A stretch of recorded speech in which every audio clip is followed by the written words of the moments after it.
भारत का इतिहास हजारों वर्ष पुराना है और इसी इतिहास की एक प्राचीन कड़ी है सिंधु घाटी सभ्यता। यह सभ्यता अपने समयकाल की सबसे उन्नत एवं विकसित सभ्यता थी।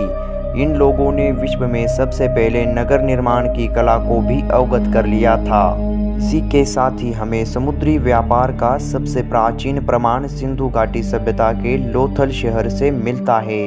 लेकिन आश्चर्य की बात तो यह है, इतनी प्राचीन और महान सभ्यता होने के बावजूद इसके बारे में हमें इतिहास में कोई भी जानकारी नहीं मिलती है। यानी सिंधु घाटी सभ्यता के पतन के बाद इसके बारे में किसी को भी जानकारी नहीं थी।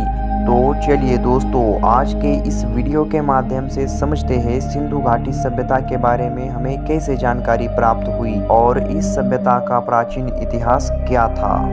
सन 1826 में चार्ल्स मेसन नामक एक अंग्रेज अधिकारी भारत के पंजाब प्रांत का दौरा कर रहे थे, जो आज पाकिस्तान का हिस्सा है।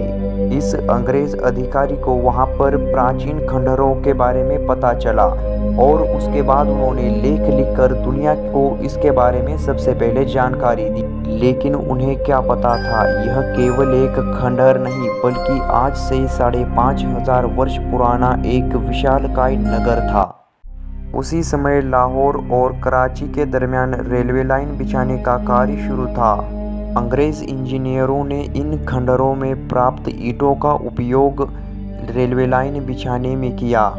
यह खबर जब 1856 में अलेक्जेंडर कलिंघम नामक अंग्रेज अधिकारी को पता चली तो उन्होंने इस जगह का निरीक्षण करके एक मानचित्र बनाया।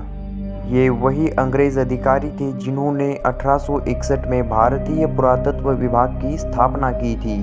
आगे चलकर इसी भारतीय पुरातत्व विभाग के प्रमुख सर जॉन मार्शल के नेतृत्व में सिंधु घाटी सभ्यता का उत्खनन कार्य शुरू हुआ।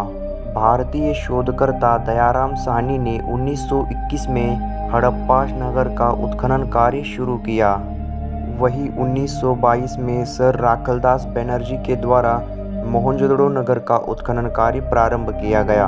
1950 आते आते इस सभ्यता के लगभग 50 से 60 नगरों की खोज हो चुकी थी और आज तक इस सभ्यता के 1500 नगरों की खोज हो चुकी है, जिनमें 925 नगर भारत में तो वही पाकिस्तान में 475 नगर पाए गए हैं। साथ ही अफगानिस्तान के अंदर भी 2 नगरों की खोज हो चुकी है।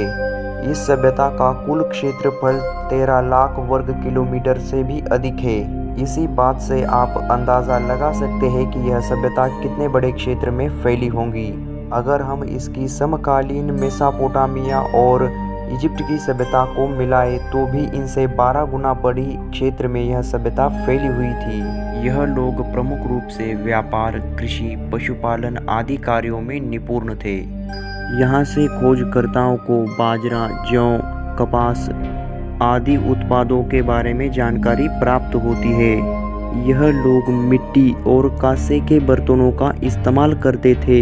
इसी सभ्यता के लोगों ने सबसे पहले समुद्री मार्गों की खोज की थी और इसका प्रमाण हमें गुजरात के लोथल नगर से मिलता है, जो इस सभ्यता का एक हिस्सा था। इस सभ्यता के लोग समुद्री मार्गों से अपने समकालीन सभ्यताओं के लोगों के साथ व्यापार करते थे। खोजकर्ताओं के अनुसार उस समय अन्य सभ्यता के लोग सिंधु सभ्यता के लोगों को मेलुहा के नाम से जानते थे। इस सभ्यता का कार्यकाल 3500 ईसा पूर्व से लेकर 1700 ईसा पूर्व तक बताया जाता है।